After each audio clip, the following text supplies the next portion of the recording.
김비서, 여기 쓰레기 좀 처리해줘야겠어. 깨끗하게. 폭우가 쏟아지는 밤, 한 도로변에서 끔찍한 일이 벌어졌습니다. 63살의 대리운전 기사는 차가운 빗속에 쓰러져 있었고 그의 온몸에는 핏자국이 가득했죠. 범인은 고급 벤츠에 올라타 여유롭게 전화를 걸었습니다. 돈과 권력으로 모든 증거를 없애버린 재벌 3세. 하지만 그가 폭행한 노인에게는 경찰관 딸이 있었습니다. 과연 이 비극적인 밤의 진실은 밝혀질 수 있을까요? 사연 시작하기 전에 구독과 좋아요 부탁드립니다. 항상 시청해주시는 모든 분들께 감사드립니다. 밤 11시가 넘은 시각, 성우는 마트 앞 주차장에서 카트를 정리하고 있었습니다. 63살의 나이에도 허리를 굽혀 무거운 카트를 밀며 일하는 모습은 고단해 보였죠. 낮 내내 이어진 노동에 어깨는 무겁게 처져 있었고 손등에는 주름과 함께 세월의 흔적이 깊게 새겨져 있었습니다. 아버지, 오늘은 일찍 들어오세요. 너무 무리하지 마시고요. 퇴근길에 잠시 들른 딸 지연이 걱정스러운 얼굴로 말했습니다. 경찰 제복을 입은 32살의 딸은 아버지의 피곤한 얼굴을 보며 안타까워했죠. 성우는 딸의 걱정이 미안했지만 억지로 밝은 표정을 지으며 대답했습니다. 그래, 알았어. 오늘 대리운전 한두 건만 하고 들어갈게. 진짜 약속하셔야 해요. 밤늦게까지 일하시면 몸이 안 좋아지잖아요. 지연은 아버지의 손을 꼭 잡으며 당부했습니다. 성우는 딸의 따뜻한 손길에 마음이 뭉클해졌어요.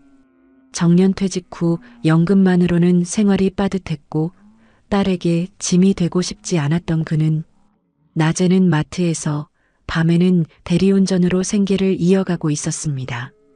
딸을 보낸 후 성우는 낡은 경차에 올라타 대리운전 앱을 켰습니다. 화면에는 여러 호출이 떠 있었고 그중 강남 쪽 호출 하나가 눈에 들어왔죠.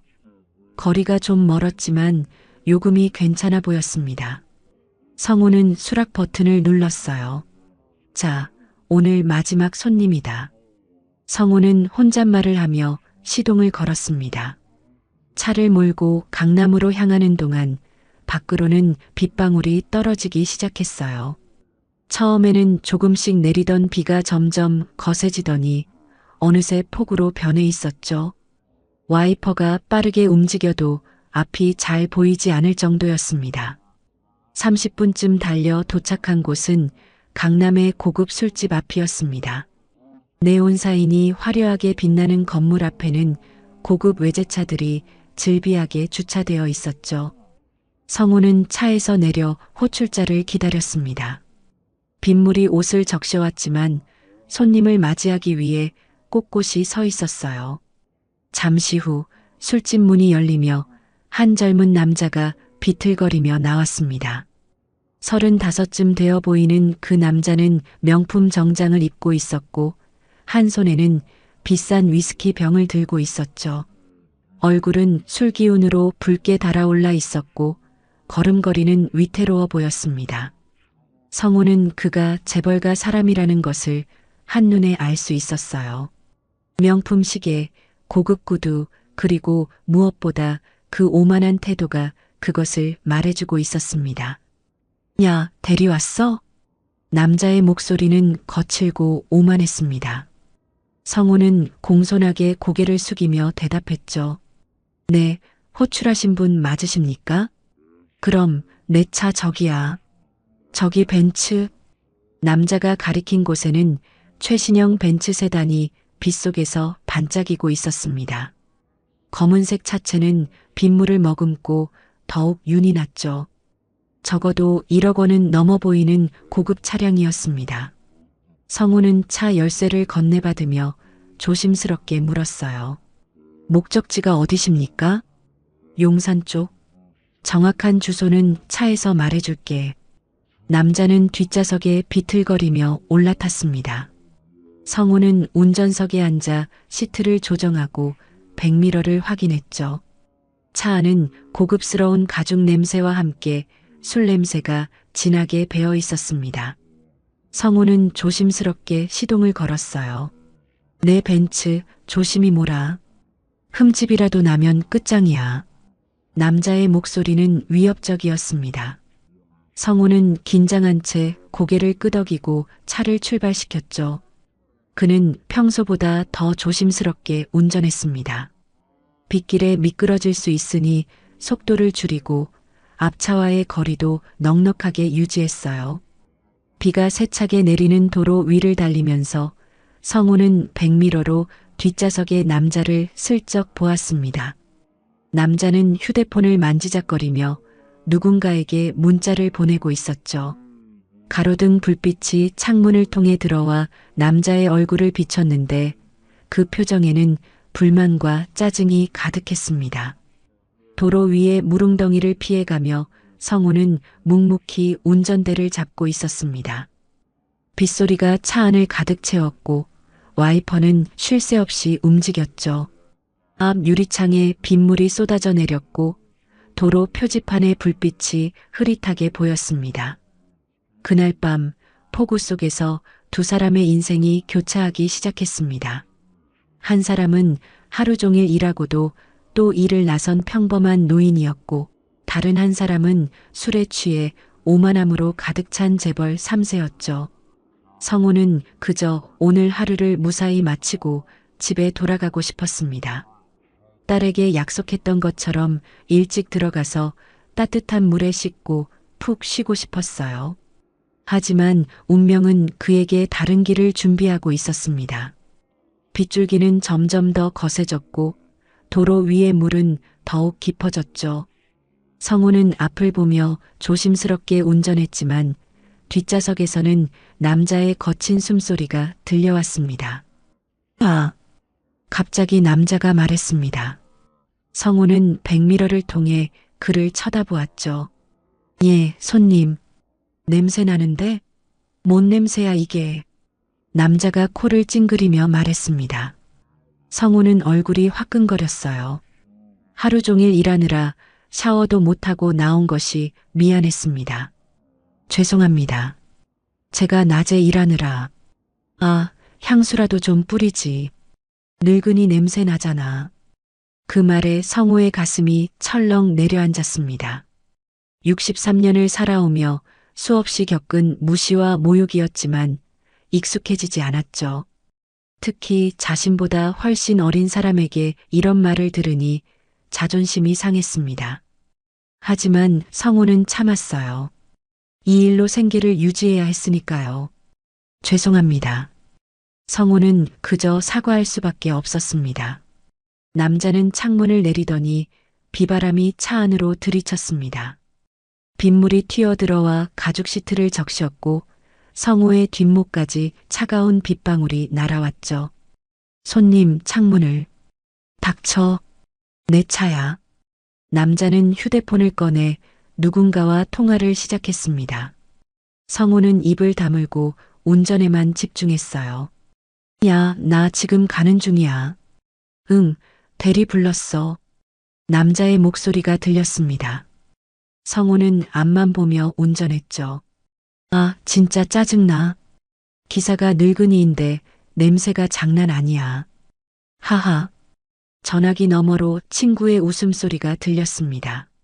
성우는 손에 힘을 주어 운전대를 꽉 쥐었어요.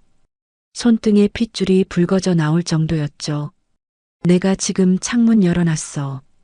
그래도 냄새가 배겠다, 진짜. 남자는 비웃으며 말했습니다. 성우는 백미러를 통해 그의 얼굴을 보았죠. 그는 아무렇지 않게 웃으며 다른 사람을 조롱하고 있었습니다. 마치 사람을 사람으로 보지 않는 것처럼요. 빗줄기는 더욱 거세졌고 도로 위에는 물이 가득 고여 있었습니다. 성우는 마음을 가다듬고 운전에만 집중하려 애썼어요. 딸 지연의 얼굴이 떠올랐습니다.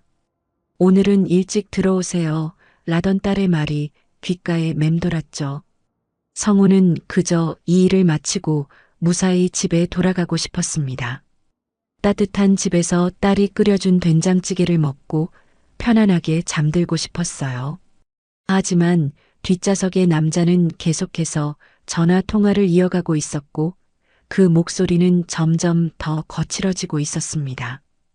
빗소리와 함께 남자의 웃음소리가 차 안을 채웠습니다. 성우는 묵묵히 운전대를 잡고 있었죠. 그의 어깨는 더욱 무겁게 처져 있었고 얼굴에는 피로와 함께 슬픔이 어려 있었습니다. 그날 밤 비는 모든 것을 적시고 있었습니다. 도윤은 차 안에서 냄새를 트집 잡으며 비아냥댔습니다. 창문을 내린 채로 비바람이 차 안으로 들이치는데도 아랑곳하지 않았죠. 그는 휴대폰을 들고 친구에게 전화를 걸었어요. 야, 아직 안 왔냐? 기사 늙은이 냄새 배겠다. 전화기 너머로 친구의 웃음소리가 들렸습니다.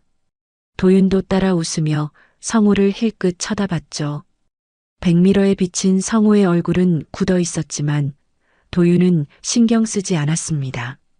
아니, 오히려 그 모습이 재미있어 보이는 듯 했어요. 진짜 웃기지? 이 늙은이가 운전하는데 개 느려. 답답해 죽겠어. 도윤의 목소리는 점점 더 거칠어졌습니다.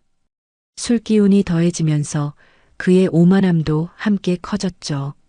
성우는 운전대를 꽉 쥔 채 말없이 운전했습니다. 손등에 핏줄이 붉어져 나왔고 턱선에는 힘이 잔뜩 들어가 있었어요.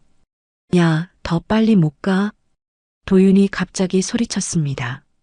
성우는 놀라 백미러를 통해 그를 쳐다봤죠. 손님, 지금 폭우가. 아, 시끄러워. 내가 빨리 가래잖아. 도윤은 짜증스럽게 말했습니다. 성우는 어쩔 수 없이 조금 속도를 높였어요. 하지만 빗길이라 위험했습니다. 도로 위에는 물이 가득 고여 있었고 앞차의 브레이크 등이 흐릿하게 보였죠. 내 친구들이 기다리는데 이 속도로 가면 언제 도착해? 도윤은 계속 불평했습니다. 성우는 참고 또 참았어요. 63년을 살아오며 배운 인내심으로 이 순간을 견뎌내려 했죠. 하지만 도윤의 말은 점점 더 심해졌습니다. 야, 너 돈 벌고 싶어서 이 일하는 거 아니야? 그럼 제대로 해. 최선을 다하고 있습니다, 손님. 성우는 조심스럽게 대답했습니다. 하지만 도윤은 비웃었죠. 최선? 이게 최선이야? 웃기네. 도윤은 다시 휴대폰을 들었습니다. 이번에는 또 다른 친구에게 전화를 걸었어요. 야, 내가 지금 대리 타고 가는데 말이야. 기사가 완전 꼰대 늙은이야. 냄새도 지리고. 그 말을 들으며 성우의 마음은 점점 무너져 내렸습니다. 평생 성실하게 살아온 자신이 이렇게 무시당해야 하는 현실이 너무나 슬펐어요. 하지만 그는 표정을 감췄습니다. 이 일을 마쳐야 했으니까요. 근데 이 늙은이가 운전을 개못해. 진짜 답답하다니까. 도윤의 목소리는 점점 커졌습니다. 성우는 이를 악물었어요. 참아야 한다고, 조금만 더 참으면 된다고 스스로에게 말했습니다. 빗줄기는 더욱 거세졌습니다. 와이퍼가 최고 속도로 움직였지만 앞이 잘 보이지 않았어요. 성우는 더욱 조심스럽게 운전했죠. 하지만 도윤은 그것마저 못마땅했습니다. 야, 진짜 답답하네. 차라리 내가 운전할 걸 그랬나? 그때였습니다. 성우가 갑자기 브레이크를 밟았어요. 앞차가 급정거를 했기 때문이죠. 차가 미끄러지며 멈춰섰습니다. 다행히 충돌은 면했지만 도윤은 앞 좌석에 몸이 쏠렸어요. 야, 이 노인네야. 도윤이 고함을 질렀습니다. 성우는 당황하며 대답했죠. 죄송합니다. 앞차가 갑자기, 그러니까 제대로 운전을 못하는 거잖아. 도윤의 얼굴은 분노로 일그러졌습니다. 술기운과 함께 화가 치밀어 올랐죠. 그는 성우의 어깨를 뒤에서 세게 쳤어요. 너 같은 늙은이들이 운전하면 안 되는 거야. 성호는 어깨가 아팠지만 참았습니다. 그저 앞만 보며 운전을 계속했어요. 하지만 도윤의 분노는 가라앉지 않았습니다. 내 기분 완전 망쳤잖아. 오늘 좋은 일 있었는데. 도윤은 중얼거렸습니다. 그리고 갑자기 소리쳤죠. 야, 차 세워. 예, 차 세우라고. 성호는 당황했습니다. 하지만 도윤의 목소리는 진지했어요. 어쩔 수 없이 성호는 길가에 차를 세웠죠. 손님, 무슨 일이십니까? 내려. 예, 내리라고. 지금 당장. 성호는 이해할 수 없었습니다. 아직 목적지에 도착하지도 않았는데 왜 내리라는 건지 알 수 없었어요. 하지만 도윤의 눈빛은 차갑고 위협적이었습니다. 손님, 비가 많이 오는데요. 그래서 내가 내리라고 하잖아. 어서. 도윤이 소리쳤습니다. 성호는 할 수 없이 차에서 내렸어요. 순간 폭우가 온몸을 적셨습니다. 차가운 빗물이 얼굴을 타고 흘러내렸고 옷은 금방 흠뻑 젖었죠. 도윤도 차에서 내렸습니다. 비에 젖으면서도 그는 성호에게 다가왔어요. 얼굴에는 냉소가 가득했고 눈빛은 차갑고 잔인했습니다. 너 같은 늙은이들이 문제야. 도윤이 말했습니다. 성호는 빗물을 맞으며 그를 바라봤죠. 손님, 제가 뭘 잘못했습니까? 잘못? 내 존재 자체가 잘못이야. 돈도 없으면서 왜 살아? 왜 이래? 그 말에 성호는 말문이 막혔습니다. 어떻게 사람에게 이런 말을 할 수 있을까요? 그의 가슴은 찢어질 듯 아팠어요. 냄새나고 느리고 쓸모없고. 도윤은 계속 말했습니다. 그리고 갑자기 성호의 가슴을 밀쳤어요. 예상치 못한 공격에 성호는 뒤로 비틀거렸습니다. 나이든 몸은 균형을 잡기 힘들었고 젖은 도로 위에서 발이 미끄러졌죠. 너 같은 거지들이 있으니까 세상이 썩는 거야. 도윤의 목소리는 빗소리보다 크게 들렸습니다. 성호는 땅바닥에 주저앉았어요. 무릎이 아팠고 손바닥이 쓰라렸습니다. 차가운 빗물이 온몸을 감쌌죠. 도윤은 다가와 성호를 내려다보았습니다. 그의 눈에는 연민도 미안함도 없었어요. 그저 혐오와 경멸만이 가득했죠. 마치 벌레를 보는 것 같은 표정이었습니다. 일어나. 도윤이 말했습니다. 성호는 떨리는 다리로 일어서려 했어요. 하지만 도윤은 다시 그를 밀쳤습니다. 성호는 다시 넘어졌죠. 이번에는 더 세게 땅바닥에 부딪혔어요. 아! 성호는 신음을 흘렸습니다. 옆구리가 아팠고 팔꿈치에서 피가 났죠. 빗물에 피가 섞여 흘러내렸습니다. 어디 가려고? 아직 안 끝났는데? 도윤은 비웃으며 말했습니다. 그리고 쓰러진 성호를 발로 찼어요. 한 번, 두 번, 세 번. 성호는 몸을 움츠렸지만 피할 수 없었습니다. 제발, 그만. 성호는 간신히 말했습니다. 하지만 도윤은 멈추지 않았어요. 오히려 웃으며 계속 발로 찼습니다. 그만? 내가 언제 시작했는데? 도윤의 웃음소리는 광기에 가까웠습니다.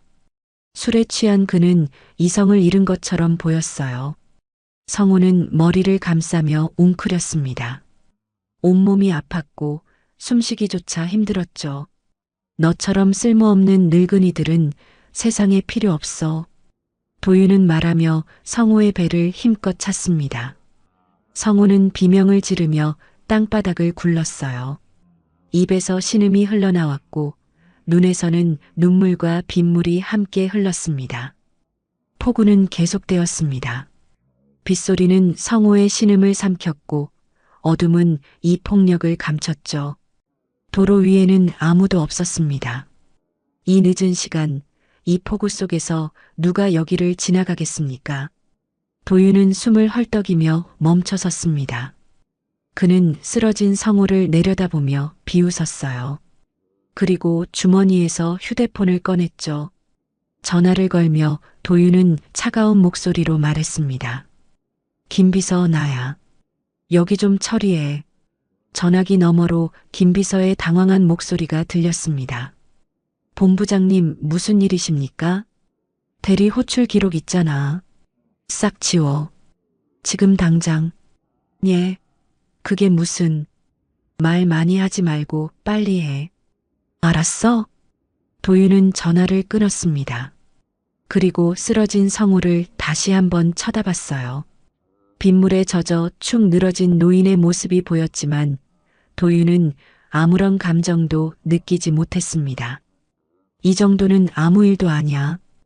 도윤은 혼잣말을 했습니다. 그리고 차로 돌아가 트렁크를 열었어요. 거기서 깨끗한 셔츠를 꺼냈죠. 피가 묻은 셔츠를 벗어 비닐봉지에 넣고 새 셔츠를 입었습니다. 언론도 경찰도 돈이면 조용하거든. 도윤은 비웃으며 말했습니다. 그리고 운전석에 올라타 시동을 걸었어요. 차는 천천히 움직이기 시작했고 성우는 여전히 도로 옆에 쓰러져 있었습니다. 빗줄기는 더욱 거세졌습니다. 성우의 몸 위로 빗물이 쏟아져 내렸고 그의 피는 빗물에 씻겨 도로로 흘러갔어요. 그는 희미한 의식 속에서 딸의 얼굴을 떠올렸습니다. 지연아. 성우는 간신히 중얼거렸습니다. 하지만 그 목소리는 빗소리에 묻혀 사라졌죠. 어둠 속에서 그는 혼자 쓰러져 있었습니다. 그날 밤 비는 모든 흔적을 지웠습니다. 하지만 이 끔찍한 폭력의 기억만은 지울 수 없었죠. 김비서의 휴대폰이 울렸습니다. 밤 12시가 넘은 시각이었죠. 그는 잠자리에 들려던 참이었지만 도윤의 전화를 무시할 수 없었어요. 화면에 뜬 이름을 보자 가슴이 철렁 내려앉았습니다. 네, 본부장님. 김비서의 목소리는 조심스러웠습니다.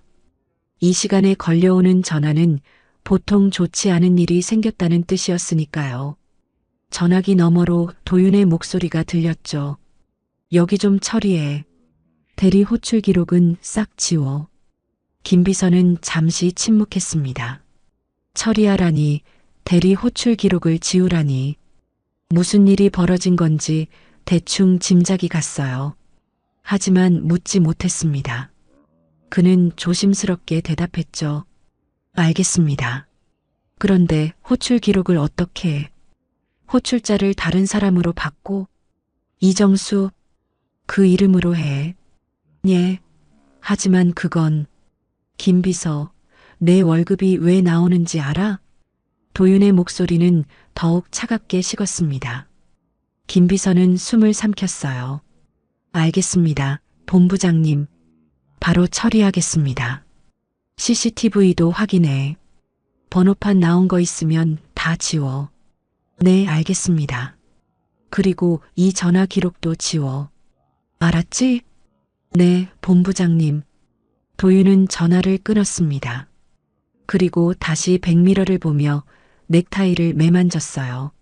마치 아무 일도 없었다는 듯이 말이죠. 김비서는 사무실에서 전화를 받고 한참을 멍하니 앉아 있었습니다. 손은 떨리고 있었고 이마에는 식은땀이 맺혔죠. 그는 무슨 일이 벌어졌는지 대충 짐작할 수 있었습니다.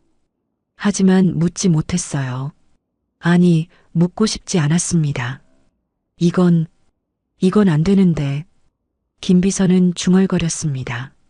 하지만 그의 손은 이미 컴퓨터 자판을 두드리고 있었어요. 대리운전 업체에 전화를 걸어 호출 기록을 수정하도록 압력을 넣었습니다. 도윤의 회사가 가진 영향력을 이용해서 말이죠. 네, 맞습니다. 호출자 이름을 이정수로 변경해 주십시오. 네, 확실합니다. 김비서의 목소리는 떨렸지만 그는 일을 계속했습니다. CCTV 관리 업체에도 연락을 취했죠. 해당 시간대의 영상을 확인하고 번호판이 선명하게 나온 부분을 삭제하도록 지시했어요. 네, 기술적 오류로 처리해 주시면 됩니다. 보상은 충분히 해드리겠습니다. 모든 작업은 1시간도 채 걸리지 않았습니다.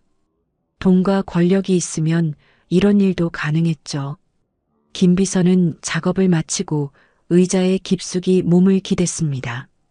가슴이 답답했고 숨쉬기가 힘들었어요. 한편 도윤은 차를 몰고 용산의 고급 아파트로 향했습니다. 빗길을 달리면서도 그의 표정은 편안했어요. 오히려 입가에는 미소까지 떠올랐죠. 이 정도는 아무 일도 아니야. 도윤은 혼잣말을 했습니다.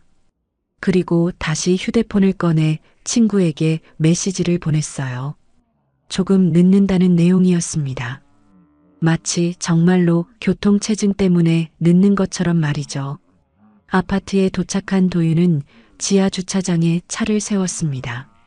그리고 트렁크를 열어 피 묻은 셔츠가 든 비닐봉지를 꺼냈어요. 주차장 구석의 쓰레기통에 그것을 깊숙이 버렸습니다. 증거인멸 완료. 도윤은 비웃으며 말했습니다. 그리고 엘리베이터를 타고 자신의 펜트하우스로 올라갔죠. 샤워를 하고 깨끗한 옷으로 갈아입은 그는 다시 외출 준비를 했습니다. 친구들이 기다리고 있었으니까요. 거울 앞에 선 도윤은 자신의 모습을 바라보았습니다. 완벽하게 차려입은 재벌 3세의 모습이 거기 있었어요. 방금 전 폭우 속에서 노인을 때린 사람과는 전혀 다른 모습이었죠. 언론도 경찰도 돈이면 조용하거든. 도윤은 거울 속 자신에게 말했습니다. 그리고 자신감 넘치는 미소를 지었어요. 그는 자신이 무엇을 했든 상관없다고 생각했습니다. 돈과 권력이 모든 걸 해결해 줄 테니까요. 도윤은 펜트하우스를 나서며 다시 친구들에게 전화를 걸었습니다. 야, 나 지금 나왔어. 10분 후에 도착할게. 친구들의 웃음소리가 들렸습니다. 도윤도 따라 웃었죠. 마치 정말로 즐거운 하루를 보내고 있는 것처럼요. 하지만 김 비서는 달랐습니다. 그는 사무실에 혼자 앉아 고민에 빠져 있었어요. 컴퓨터 화면에는 삭제되기 전에 호출 기록이 캡처되어 있었습니다. 그는 그것을 저장할지 말지 고민했죠. 이건 범죄 은폐야. 김 비서는 중얼거렸습니다. 그의 양심이 소리쳤어요. 이건 잘못된 일이라고, 이렇게 해서는 안 된다고 말이죠. 하지만 그는 도윤을 거스를 수 없었습니다. 그의 가족들도 모두 도윤의 회사에 의지하며 살고 있었으니까요. 김 비서는 떨리는 손으로 마우스를 움직였습니다. 그리고 캡처 파일을 자신의 개인 이메일로 보냈어요. 혹시 모를 상황을 대비해서 말이죠. 증거를 남겨두는 게 나중에 자신을 보호할 수도 있다고 생각했습니다. 용서하세요. 김 비서는 중얼거렸습니다. 누구에게 하는 말인지 자신도 확실히 알 수 없었어요. 쓰러진 노인에게 하는 말인지 아니면 자기 자신에게 하는 말인지 말이죠. 밤은 깊어갔습니다. 도윤은 친구들과 함께 술을 마시며 웃고 있었고 김 비서는 사무실에서 괴로워하고 있었죠. 그리고 성우는 여전히 폭우 속 도로 옆에 쓰러져 있었습니다. 비는 계속 내렸습니다. 도로 위의 빗물은 성우의 피를 씻어냈고 어둠은 이 모든 광경을 감췄어요. 지나가는 차들은 있었지만 아무도 멈추지 않았습니다. 폭우 속에서 도로 옆에 쓰러진 사람을 보기는 쉽지 않았으니까요. 시간이 흘렀습니다. 1시간, 2시간. 성우는 여전히 움직이지 않았어요. 그의 얼굴은 창백했고 입술은 파랗게 질려 있었습니다. 빗물이 그의 몸 위로 끝없이 쏟아졌죠. 도윤은 그 시간 동안 친구들과 즐거운 시간을 보냈습니다. 비싼 술을 마시며 큰 소리로 웃었고 자신의 성공담을 늘어놓았죠. 그의 얼굴에는 여유와 자신감이 넘쳤습니다. 내가 누군데? 이 정도 일로 흔들릴 내가 아니지. 도윤은 술잔을 들며 말했습니다. 친구들은 그의 말에 동조하며 박수를 쳤어요. 아무도 그가 몇 시간 전에 무슨 짓을 했는지 몰랐습니다. 새벽이 다가왔습니다. 비는 조금씩 약해지고 있었지만 여전히 내리고 있었어요. 도로 위는 무릉덩이로 가득했고 하늘은 먹구름으로 덮여 있었습니다. 그리고 드디어 한 차가 멈춰 섰습니다. 운전자가 도로 옆에 쓰러진 사람을 발견한 거였죠. 그는 급히 차에서 내려 성우에게 다가갔습니다. 여보세요? 괜찮으세요? 하지만 성우는 대답하지 않았습니다. 운전자는 당황하며 휴대폰을 꺼냈어요. 그리고 떨리는 손으로 119에 전화를 걸었습니다. 여기 사람이 쓰러져 있어요. 빨리 와주세요. 구급차가 출동했고 경찰도 함께 현장으로 향했습니다. 그날 밤의 비극이 세상에 알려지기 시작한 거였죠. 새벽 3시 경찰서에 신고 전화가 걸려왔습니다. 여기 도로에 사람이 쓰러져 있어요. 빨리 와주세요. 신고자의 목소리는 다급했습니다. 당직 근무 중이던 지연은 즉시 무전을 받았죠. 사고 현장 위치를 확인하고 동료와 함께 순찰차에 올라탔습니다. 강남구 논현동 도로변. 피해자 상태 불명. 지연은 무전기를 내려놓으며 긴장했습니다. 새벽 시간대의 도로 사고는 대부분 심각한 경우가 많았으니까요. 순찰차는 사이렌을 울리며 현장으로 향했어요. 비는 여전히 내리고 있었습니다. 와이퍼가 빠르게 움직였지만 앞이 잘 보이지 않았죠. 지연은 앞을 응시하며 운전에 집중했습니다. 그녀의 마음속에는 불길한 예감이 스쳤어요. 현장에 도착하자 이미 구급차가 와 있었습니다. 응급구조사들이 쓰러진 사람 주위에 모여 있었고 신고자는 옆에서 불안한 표정으로 서 있었죠. 지연은 순찰차에서 내려 현장으로 다가갔습니다. 상황이 어떻습니까? 지연이 물었습니다. 응급구조사가 고개를 돌려 그녀를 봤어요. 피해자는 60대 남성으로 보입니다. 전신에 타박상이 심하고 의식이 없습니다. 지연은 고개를 끄덕이며 피해자에게 다가갔습니다. 그리고 그 순간 그녀의 발걸음이 멈췄어요. 쓰러진 노인의 얼굴이 가로등 불빛에 비쳤기 때문입니다. 아! 지연의 입에서 신음이 흘러나왔습니다. 그녀의 얼굴은 순식간에 창백해졌죠.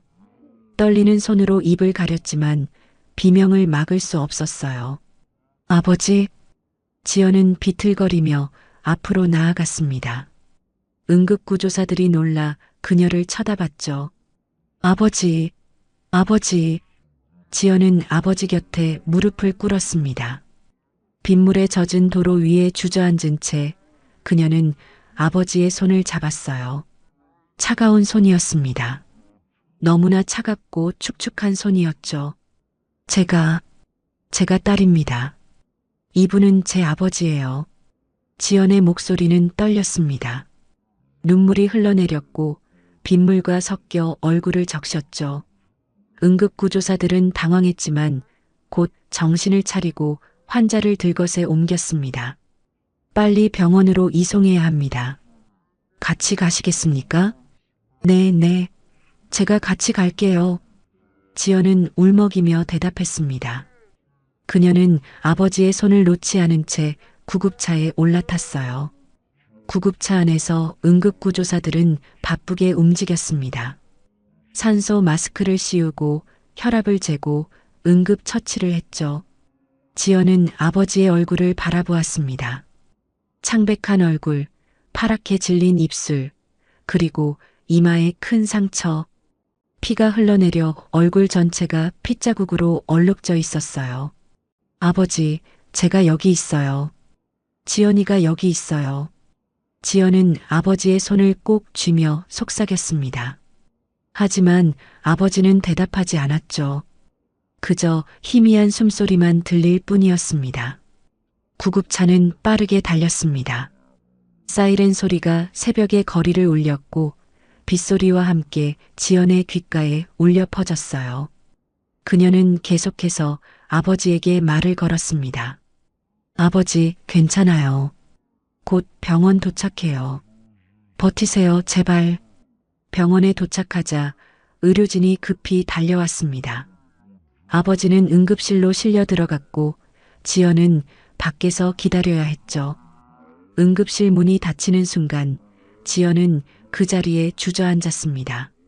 아버지. 지연은 두 손으로 얼굴을 감쌌습니다. 눈물이 멈추지 않았어요. 몇 시간 전만 해도 아버지와 함께 있었습니다. 일찍 들어오라고 무리하지 말라고 당부했었죠. 하지만 아버지는 그녀의 말을 지키지 못했습니다. 아니, 지키지 못한 게 아니라 지킬 수 없었던 거였어요. 시간이 흘렀습니다. 1시간, 2시간. 지연은 응급실 앞 의자에 앉아 기다렸습니다. 젖은 제복은 여전히 물기를 머금고 있었고 그녀의 몸은 차갑게 식어갔죠. 하지만 그녀는 움직이지 않았습니다. 그저 응급실 문만 바라보며 기도했어요. 제발, 제발 무사하게 해주세요. 드디어 응급실 문이 열렸습니다. 의사가 나왔고 지연은 벌떡 일어섰어요. 의사 선생님, 제 아버지는 어떻습니까? 지연의 목소리는 간절했습니다. 의사는 심각한 표정으로 고개를 저었어요. 환자분은 뇌출혈이 심각합니다. 전신에 타박상도 많고요. 지금 중환자실로 옮기는 중입니다. 뇌출혈이요? 네. 머리를 심하게 다치셨습니다. 수술이 필요할 수도 있어요. 지연은 비틀거렸습니다. 동료 경찰이 그녀를 부축했죠. 지금 면회 가능합니까? 중환자실에서 안정을 취하신 후에 잠깐 가능합니다. 하지만 환자분의 상태가 좋지 않으니 각오하셔야 합니다. 의사의 말에 지연의 가슴이 무너졌습니다. 각오하라니. 그 말은 최악의 상황을 대비하라는 뜻이었죠. 제발, 제발이요. 지연은 울먹였습니다. 동료가 그녀의 어깨를 감싸며 위로했어요. 하지만 위로는 아무 소용이 없었습니다. 지금 이 순간 지연에게 필요한 건 아버지가 깨어나는 것뿐이었으니까요. 1시간 후 지연은 중환자실 유리창 너머로 아버지를 볼 수 있었습니다. 각종 기계에 둘러싸여 누워있는 아버지의 모습은 너무나 작고 연약해 보였어요. 인공호흡기가 아버지의 숨을 대신하고 있었고 모니터에는 심박수가 표시되고 있었죠. 지연은 유리창에 손을 댔습니다. 차가운 유리 너머로 아버지가 보였어요. 아빠, 꼭 잡고 있어요. 제가 잡을게요. 지연은 속삭였습니다. 하지만 아버지는 여전히 눈을 뜨지 못했죠. 지연은 그 자리에 서서 계속 아버지를 바라보았습니다. 시간이 얼마나 흘렀는지 알 수 없었어요. 동료 경찰이 다가와 조심스럽게 말했습니다. 지연아, 현장 조사 결과가 나왔어. 신고자 진술에 따르면 피해자는 도로 옆에 쓰러져 있었대. 주변에 차량 흔적은 없고. 지연은 고개를 돌려 동료를 쳐다봤습니다. 차량 흔적이 없다고요? 응. 그리고 이상한 게 대리운전 기사 신고가 들어왔어야 하는데 없어. CCTV도 확인해 봤는데 해당 시간대 영상이 이상하게 끊겨 있어. 지연의 눈빛이 변했습니다. 뭔가 잘못됐다는 걸 직감했어요. 누군가 조작한 거 아닙니까? 그럴 가능성이 있어. 지금 수사팀에서 조사 중이야. 지연은 주먹을 불끈 쥐었습니다. 누군가 아버지를 이렇게 만들었습니다. 그리고 그 사람은 증거를 없애려 하고 있었어요. 지연의 마음속에는 분노가 끓어올랐습니다. 제가 직접 조사하겠습니다. 지연아, 내가 피해자 가족이잖아. 이건 제3자가 조사해야. 아니에요. 제가 해야 해요. 제가 꼭 찾아내야 합니다. 지연의 목소리는 단호했습니다. 동료는 그녀의 눈빛을 보고 더 이상 말하지 못했죠. 지연의 눈에는 결연한 의지가 타오르고 있었습니다. 지연은 다시 유리창 너머의 아버지를 바라보았습니다. 그리고 마음속으로 다짐했어요. 아빠, 제가 꼭 찾아낼게요. 아빠를 이렇게 만든 사람을 반드시 잡을 거예요. 밖에서는 여전히 비가 내리고 있었습니다. 하지만 지연의 마음속에는 불꽃이 타오르고 있었죠. 정의를 실현하겠다는, 아버지를 지키겠다는 뜨거운 의지가 말이에요. 지연은 병원을 나와 사건 조사에 나섰습니다. 아버지가 쓰러진 현장으로 다시 가서 주변을 샅샅이 살펴봤죠. 빗물에 씻긴 도로 위에는 아무 흔적도 남아있지 않았습니다. 혹시 모를 증거라도 찾기 위해 그녀는 한참을 돌아다녔어요. 뭔가 있을 거야. 분명히 있을 거야. 지연은 중얼거리며 도로 옆 풀숲까지 뒤졌습니다. 하지만 아무것도 찾을 수 없었어요. 범인은 너무나 깔끔하게 흔적을 지워버렸습니다.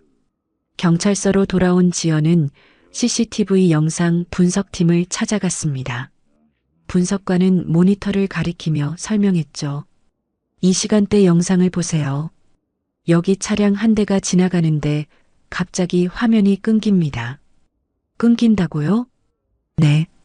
정확히 3분간 영상이 없어요. 그 후에 다시 나타나는데 차량 번호판이 흐릿하게 처리돼 있습니다. 지연은 화면을 뚫어지게 쳐다봤습니다. 누군가 의도적으로 영상을 조작한 게 분명했어요. 다른 CCTV는 없습니까? 주변 건물 CCTV도 확인했는데 전부 같은 시간대가 삭제됐습니다. 전부요? 네. 이건 개인이 할 수 있는 일이 아닙니다. 상당한 조직력과 자금이 필요해요. 지연은 주먹을 불끈 쥐었습니다. 범인은 단순한 사람이 아니었어요. 권력과 돈을 가진 법 위에 있다고 착각하는 사람이었죠. 대리운전 기록은 어떻습니까? 그것도 이상합니다. 호출 기록을 확인해 봤는데 호출자가 이정수라는 사람으로 나와 있어요. 이정수요? 네. 그런데 이 사람에게 연락해 봤더니 그날 대리운전을 부른 적이 없대요. 누군가 명의를 도용한 겁니다. 지연은 한숨을 내쉬었습니다. 모든 증거가 사라졌어요. 누군가가 치밀하게 계획하고 은폐한 것이 분명했습니다. 누가 이런 짓을 한 거예요? 지연은 분통을 터뜨렸습니다. 하지만 분석관도 고개를 저을 뿐이었죠.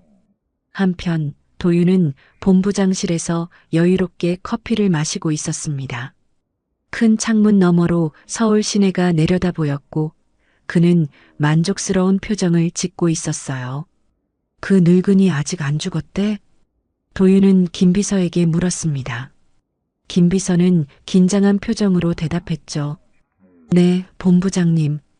중환자실에 있다고 합니다. 운도 더럽게 좋네. 뭐, 어차피 깨어나지 못할 거야. 도윤은 비웃으며 말했습니다. 그의 목소리에는 조금의 죄책감도 없었어요. 오히려 귀찮은 일이 생긴 것처럼 짜증스러워했죠. 그런데 본부장님, 피해자의 딸이 경찰이라고 합니다. 경찰이면 어때? 증거도 없는데 뭘 어떻게 하겠어? 도윤은 웃으며 말했습니다. 김비서는 그 모습을 보며 얼굴이 굳었어요. 그의 양심은 점점 더 무거워졌습니다. 그래도 조심하시는 게. 김비서, 걱정 마. 우리 회사 고문 변호사가 누군데. 만약 문제가 생기면 그때 가서 처리하면 돼. 도윤은 자신만만하게 말했습니다. 그는 정말로 자신이 무적이라고 믿고 있었어요. 김비서는 본부장실을 나와 자신의 사무실로 돌아왔습니다. 책상 서랍을 열자 그곳에는 USB 하나가 들어 있었어요. 그 안에는 삭제되기 전에 블랙박스 영상이 저장돼 있었습니다. 이걸 어떻게 해야 하나? 김비서는 USB를 손에 쥐고 고민에 빠졌습니다. 이것을 경찰에 제출하면 진실이 밝혀질 거예요. 하지만 그러면 자신도 공범으로 처벌받을 게 분명했습니다. 가족들은 어떻게 되는 걸까요? 김비서는 USB를 다시 서랍에 넣었습니다. 아직은 때가 아니라고 생각했어요. 조금 더 지켜보기로 했죠. 지연은 경찰서 조사실에서 밤늦게까지 자료를 뒤지고 있었습니다. 동료들이 퇴근한 후에도 그녀는 컴퓨터 앞에 앉아 있었어요. 화면에는 사건 현장 주변의 차량 목록이 떠 있었습니다. 이 중에 범인이 있을 거야. 지연은 한 대 한 대 차량 정보를 확인했습니다. 하지만 대부분 일반 차량이었고 특이한 점을 찾을 수 없었어요. 그녀는 한숨을 쉬며 머리를 감싸쥐었습니다. 어떻게든 찾아야 하는데 그때 휴대폰이 울렸습니다. 병원에서 걸려온 전화였죠. 네, 박지연입니다. 환자분께서 잠깐 의식을 회복하셨습니다. 빨리 오시는 게 좋겠습니다. 지연은 벌떡 일어났습니다. 서류를 집어던지고 재킷을 걸치며 뛰어나갔어요. 병원까지 가는 내내 그녀의 심장은 미친 듯이 뛰었습니다. 병원에 도착해 중환자실로 달려갔습니다. 의사가 나와 그녀를 맞이했죠. 환자분이 잠깐 깨어나셨어요. 하지만 의식이 흐릿합니다. 오래 대화할 수는 없어요. 네, 알겠습니다. 지연은 중환자실 안으로 들어갔습니다. 아버지는 침대에 누워 희미하게 눈을 뜨고 있었어요. 지연은 아버지 곁으로 다가가 손을 잡았습니다. 아빠, 저예요. 지연이에요. 아버지의 입술이 미세하게 움직였습니다. 지연은 귀를 가까이 대고 들었어요. 연. 네, 아빠. 제가 여기 있어요. 차, 벤츠. 아버지는 힘겹게 말했습니다. 지연은 눈을 크게 떴어요. 벤츠요? 범인이 벤츠를 타고 있었어요? 아버지는 고개를 아주 조금 끄덕였습니다. 그리고 다시 입을 열었죠. 젊은 남자. 젊은 남자요? 알겠어요, 아빠. 더 말씀해 주실 수 있어요? 하지만 아버지는 다시 의식을 잃었습니다. 모니터에 경고음이 울렸고 의료진이 급히 들어왔어요. 지연은 밖으로 나와야 했습니다. 복도에 서서 지연은 주먹을 불끈 쥐었습니다. 벤츠를 탄 젊은 남자. 그것만으로도 큰 단서였어요. 반드시 찾아낼 거야. 지연은 다짐했습니다. 그리고 다시 경찰서로 향했죠. 그녀는 벤츠 차량을 중심으로 수사를 좁혀나가기로 했습니다. 하지만 현실은 냉혹했습니다. 서울에만 벤츠 차량이 수만 대였고 그 중에서 범인을 찾아내기란 쉽지 않았어요. 게다가 CCTV도 없고 호출 기록도 조작됐으니 단서가 너무 부족했습니다. 지연은 책상에 앉아 머리를 감싸쥐었습니다. 벽은 너무 높았고 권력은 너무 강했어요. 하지만 그녀는 포기할 수 없었습니다. 누군가가 지운 거면 누군가는 알고 있다는 뜻이야. 지연은 중얼거렸습니다. 그리고 결심했죠. 대리운전 업체를 직접 찾아가 내부자를 만나기로 말이에요. 다음 날 지연은 대리운전 업체 본사를 찾아갔습니다. 담당 직원은 난처한 표정을 지었어요. 죄송합니다만 그 기록은 이미 삭제됐습니다. 누가 삭제를 요청했습니까? 그건 저희도 알 수 없습니다. 직원은 고개를 숙였습니다. 지연은 직원의 눈을 똑바로 쳐다보며 말했죠. 제 아버지가 죽어가고 계십니다. 범인을 찾아야 해요. 직원은 망설였습니다. 그리고 조심스럽게 입을 열었어요. 대기업 쪽에서 압력이 들어왔습니다. 구체적인 회사 이름은 알 수 없지만 재벌가 쪽이에요. 지연의 눈빛이 차갑게 식었습니다. 재벌가. 그 말은 곧 권력과 돈이 개입됐다는 뜻이었죠. 감사합니다. 지연은 고개를 숙이고 밖으로 나왔습니다. 하늘을 올려다보니 먹구름이 다시 몰려오고 있었어요. 재벌이면 어때? 반드시 잡을 거야. 지연은 다짐했습니다. 그녀의 눈에는 결연한 의지가 타오르고 있었죠. 권력의 벽은 높았지만 그녀는 절대 포기하지 않을 것입니다. 김비서는 밤마다 잠을 이루지 못했습니다. 눈을 감으면 그날 밤의 장면이 떠올랐어요. 폭우 속에 쓰러진 노인, 도윤의 차가운 웃음, 그리고 자신이 지운 증거들. 모든 것이 그의 양심을 짓눌렀습니다. 새벽 3시 김비서는 침대에서 일어나 거실로 나왔습니다. 식탁에 앉아 머리를 감싸쥐었죠. 옆방에서는 아내와 아이들이 평화롭게 잠들어 있었어요. 그 모습을 보니 가슴이 더욱 아팠습니다. 내가 무슨 짓을 한 거야? 김비서는 중얼거렸습니다.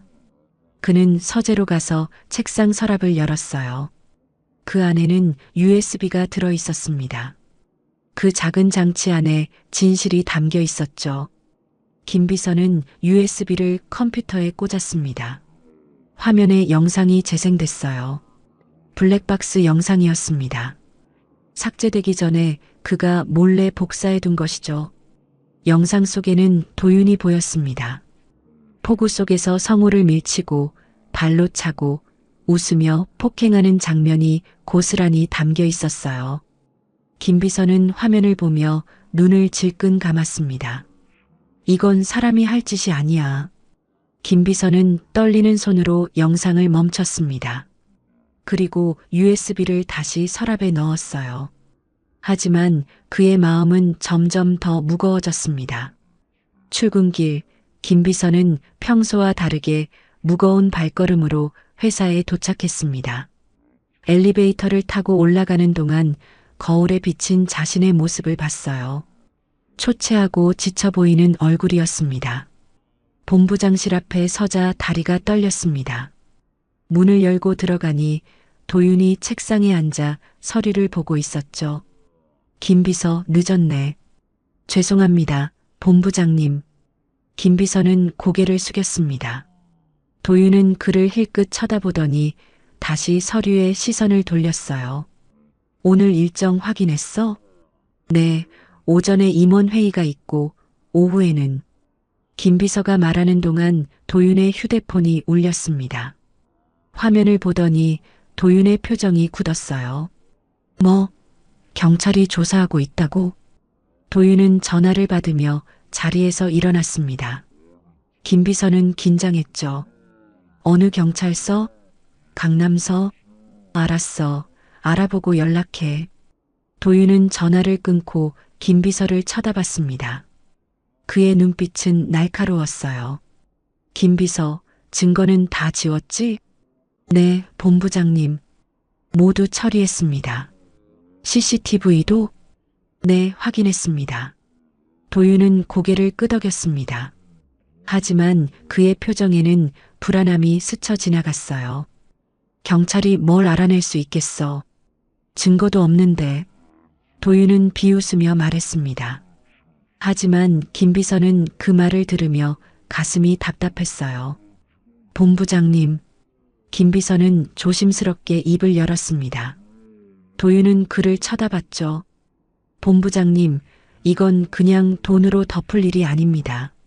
순간 도윤의 얼굴이 일그러졌습니다. 그는 책상을 탁 치며 일어섰어요. 뭐? 피해자가 중환자실에 있습니다. 이건 심각한 문제입니다. 김비서는 떨리는 목소리로 말했습니다. 도윤은 그에게 다가와 차갑게 내려다봤죠.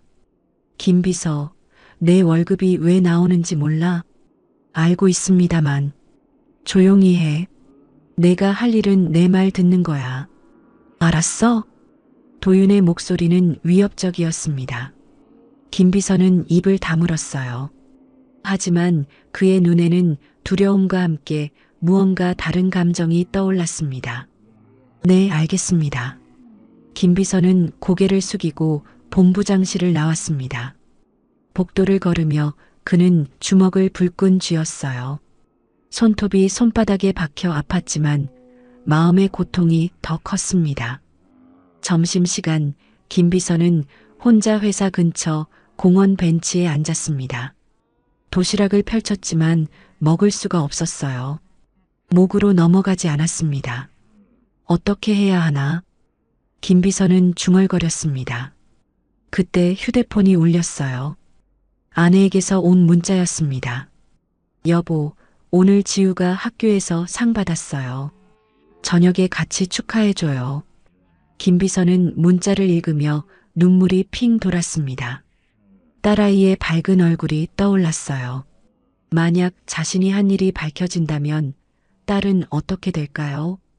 아빠가 범죄를 은폐했다는 사실을 알면 얼마나 실망할까요? 김비서는 고개를 숙이고 한참을 앉아 있었습니다. 바람이 불어와 나뭇잎이 흔들렸고 햇살이 따뜻하게 비쳤죠.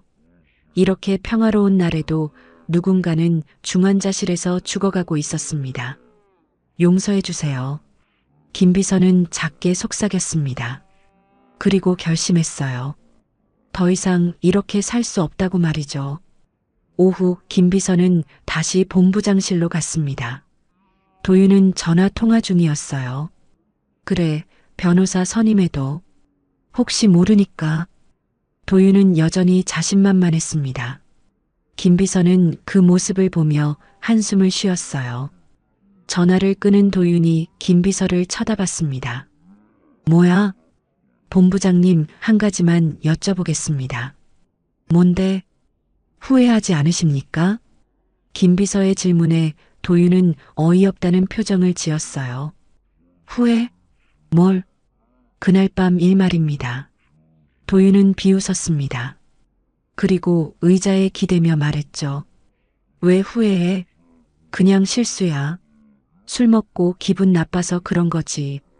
실수라고요? 그래, 실수. 근데 뭐 어때? 이미 지나간 일이잖아. 김비서는 도윤의 눈을 똑바로 쳐다봤습니다. 그 눈에는 진심으로 반성하는 마음이 전혀 없었어요. 오히려 귀찮아하는 표정뿐이었죠. 그 사람도 인생이 있습니다. 가족도 있고요. 그래서 내가 뭘 어떻게 해. 이미 벌어진 일인데. 도윤은 손을 내저었습니다. 김비서는 더 이상 말하지 못했어요. 하지만 마음속으로는 확실히 결심했습니다. 퇴근 후 김비서는 집으로 돌아가지 않았습니다. 대신 한강공원으로 갔어요. 강변에 서서 흐르는 물을 바라봤습니다. 저 물처럼 모든 게 흘러가 버리면 좋겠다고 생각했죠. 하지만 현실은 그렇지 않았습니다.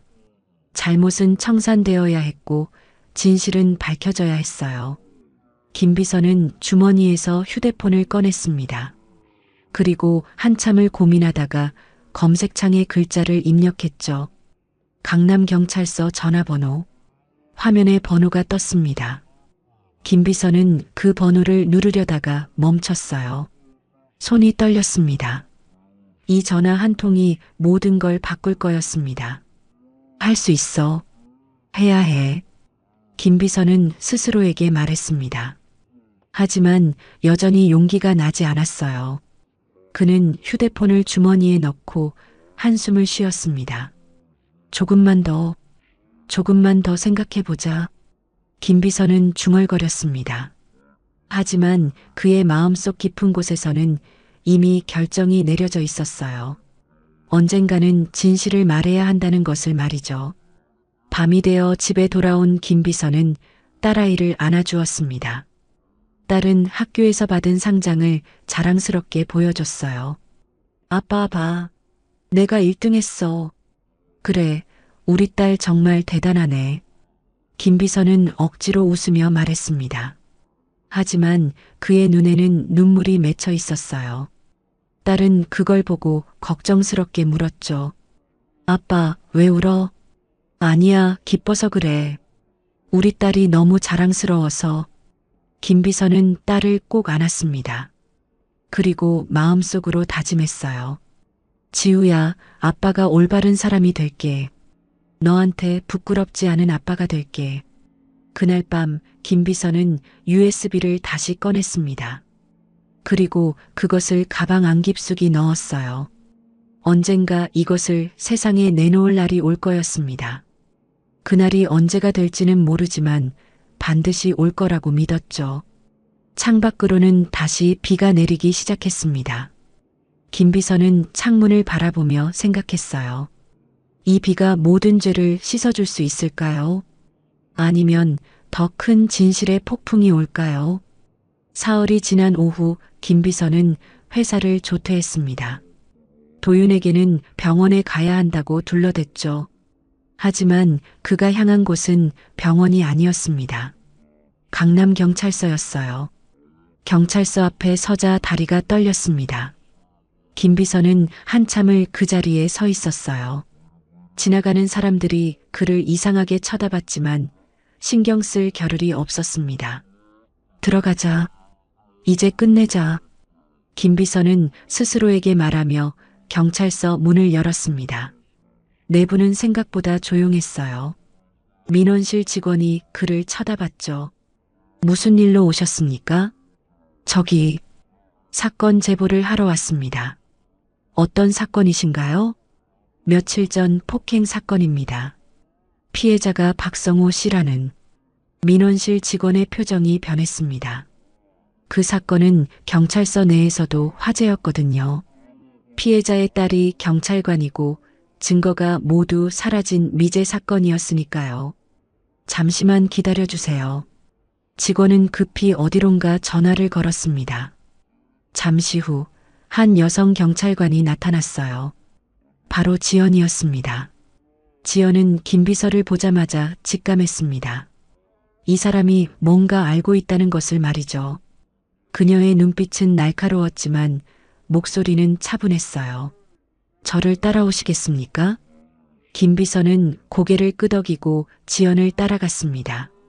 조사실로 들어가자 지연은 의자를 권했죠. 앉으세요. 편하게 말씀해 주시면 됩니다. 김비서는 의자에 앉았습니다. 손은 떨렸고 이마에는 식은땀이 맺혔어요.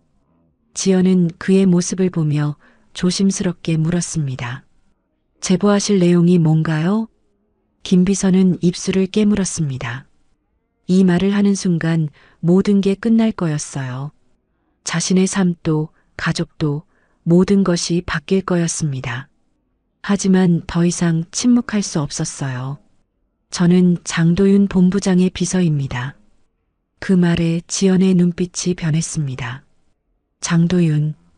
그 이름을 처음 들었지만 본부장이라는 직급은 재벌가 인물임을 짐작하게 했죠. 계속 말씀해 주세요.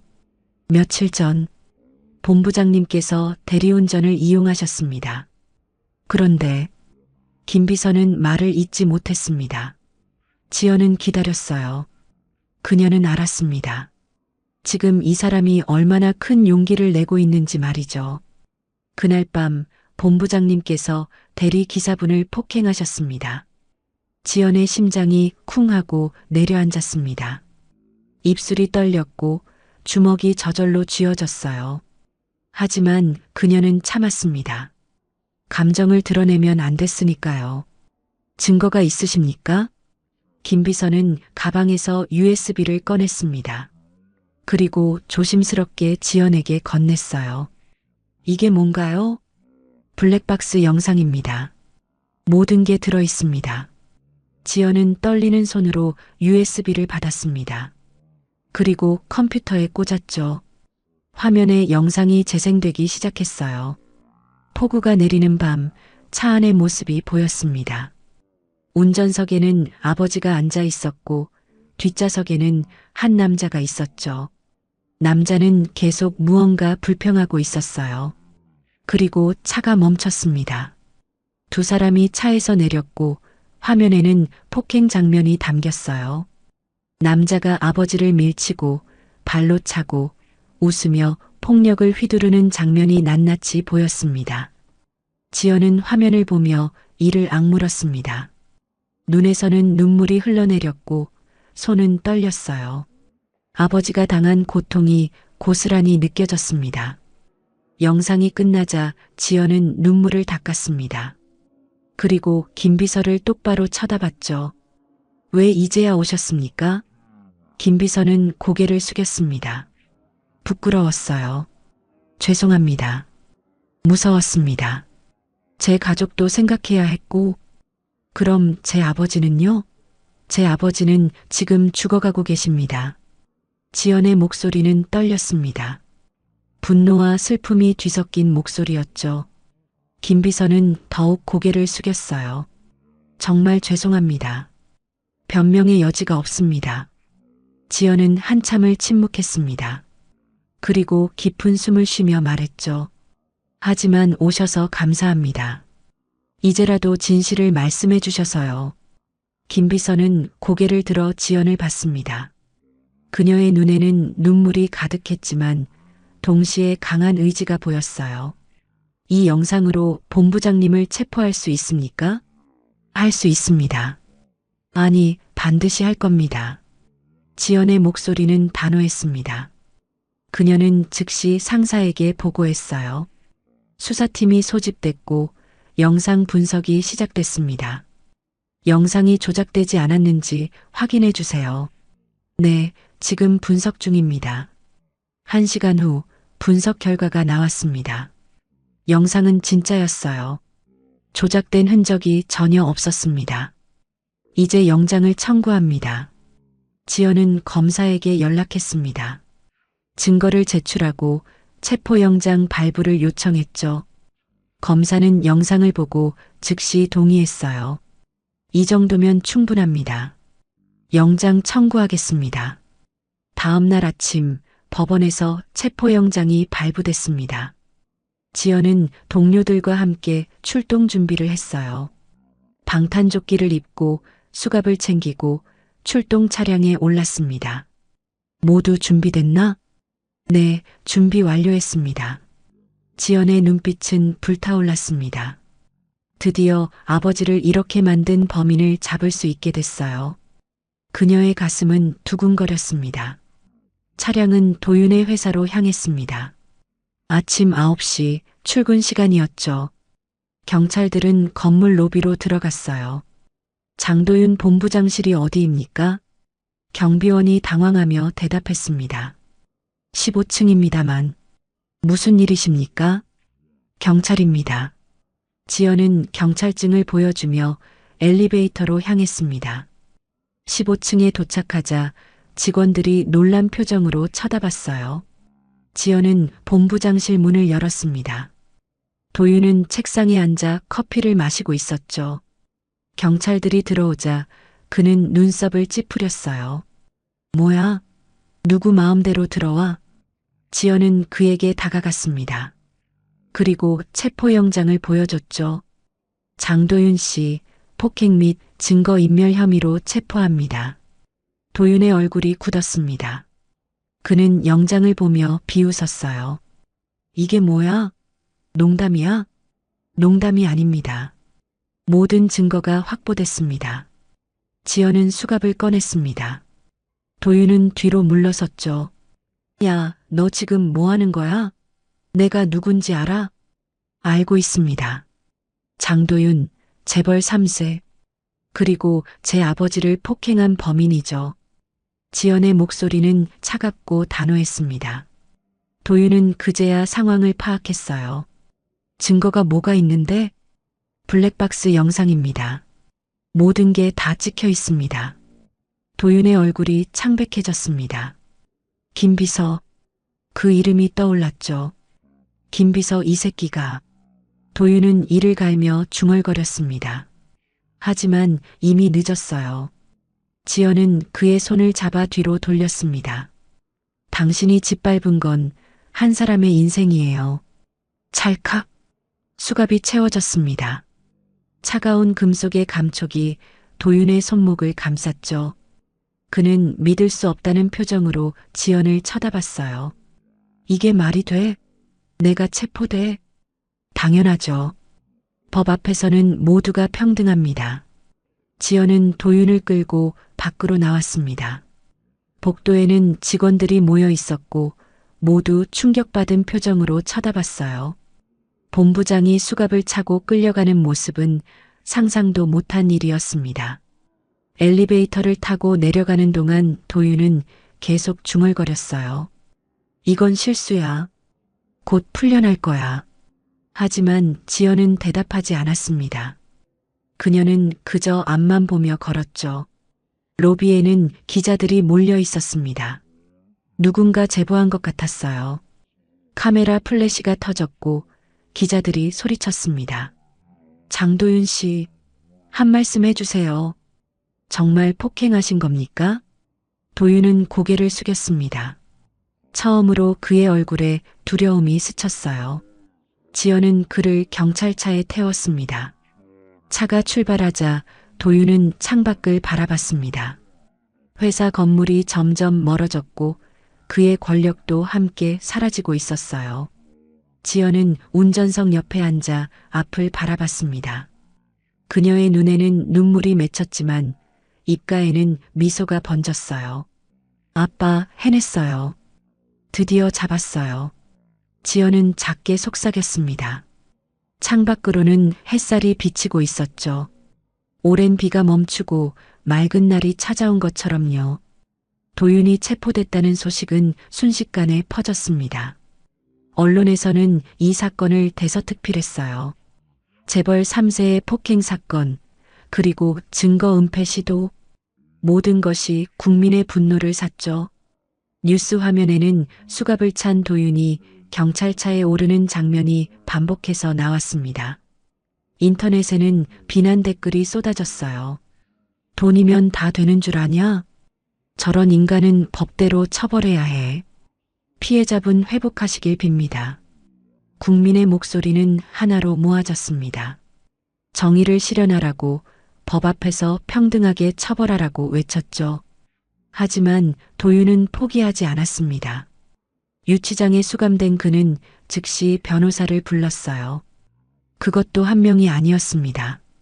대한민국 최고의 로펌에서 5명의 변호사가 왔죠. 본부장님, 걱정하지 마십시오. 저희가 해결해 드리겠습니다. 변호사들은 자신만만하게 말했습니다. 도윤도 고개를 끄덕였어요. 어떻게든 해. 돈은 얼마든지 쓸 테니까. 우선 피해자 측과 합의를 시도하겠습니다. 변호사들은 즉시 움직였습니다. 그들은 병원을 찾아가 지연을 만났어요. 지연은 중환자실 앞에서 아버지를 지키고 있었습니다. 박지연 씨시죠? 한 변호사가 다가와 명함을 건넸습니다.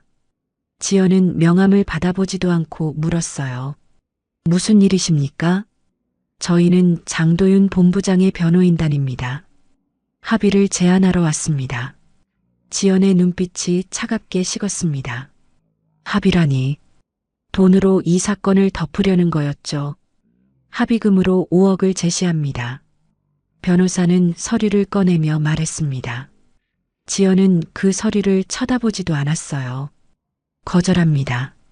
박지연 씨, 이건 상당한 금액입니다. 아버님 치료비로도 돈으로 사람 목숨을 살 수 없습니다. 지연의 목소리는 단호했습니다.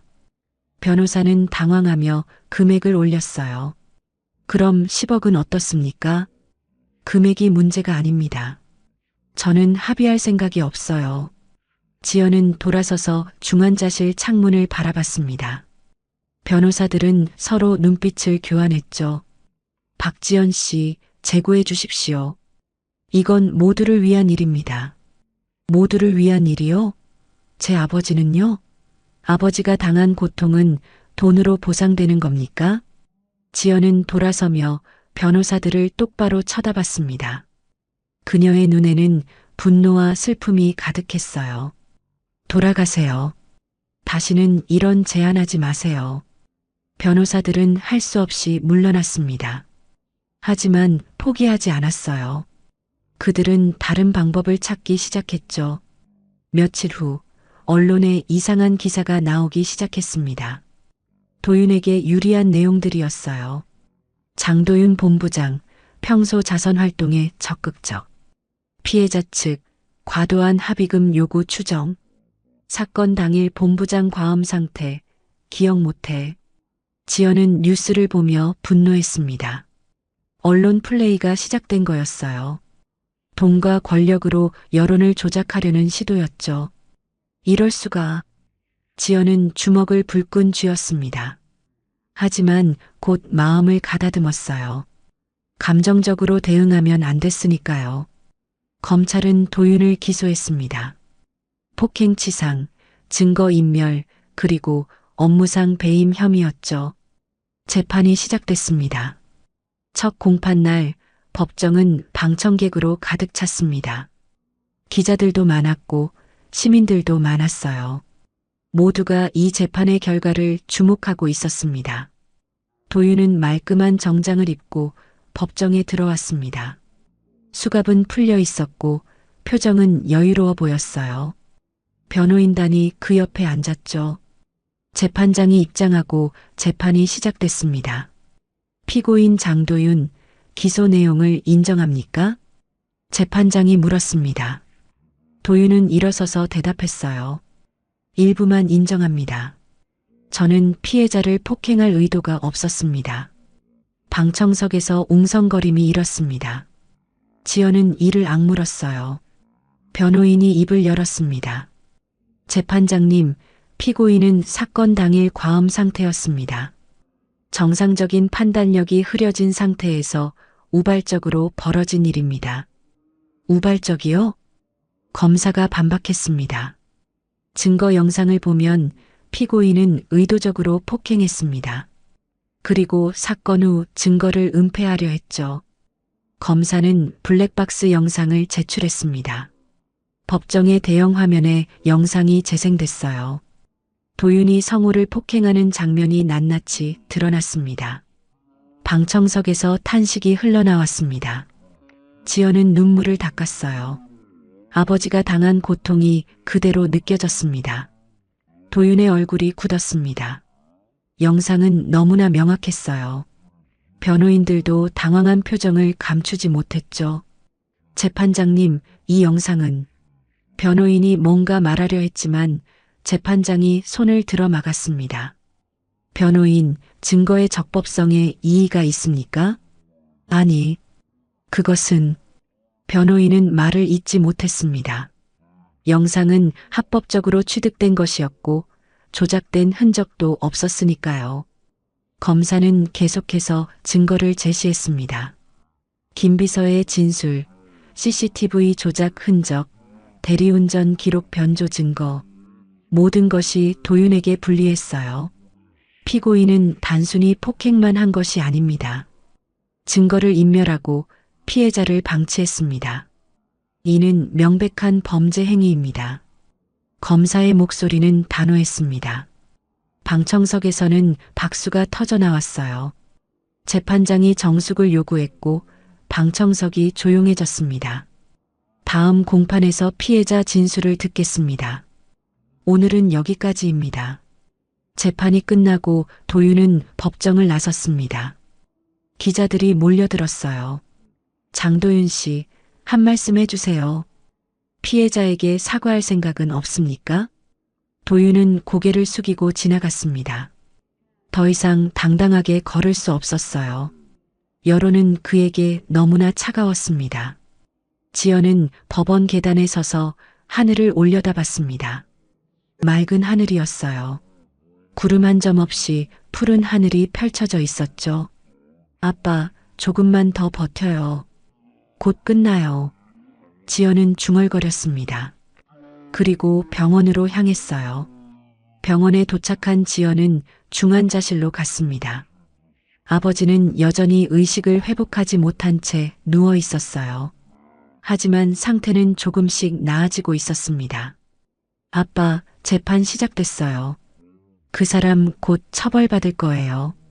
지연은 아버지의 손을 잡으며 말했습니다. 따뜻한 손이었어요. 살아있다는 증거였죠.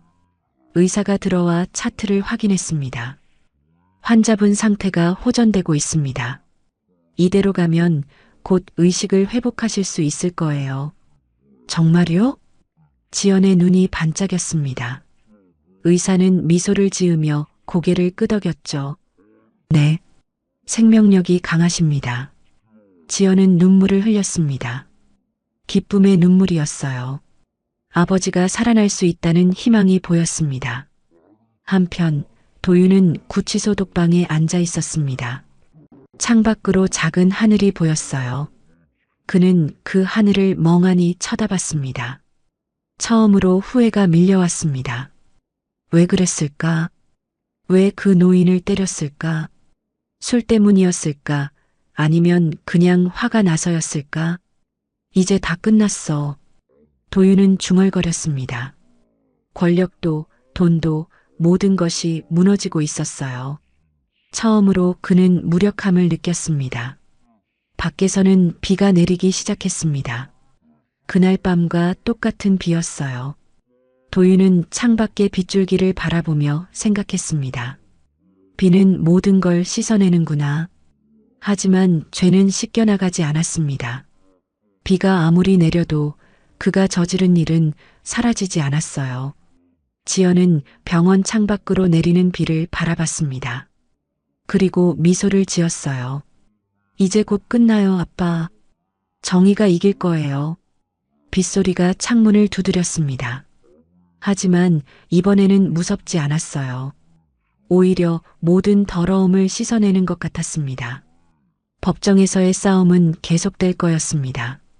하지만 진실은 이미 밝혀졌어요. 이제 남은 건 정의의 실현뿐이었죠. 재판은 2달간 계속됐습니다.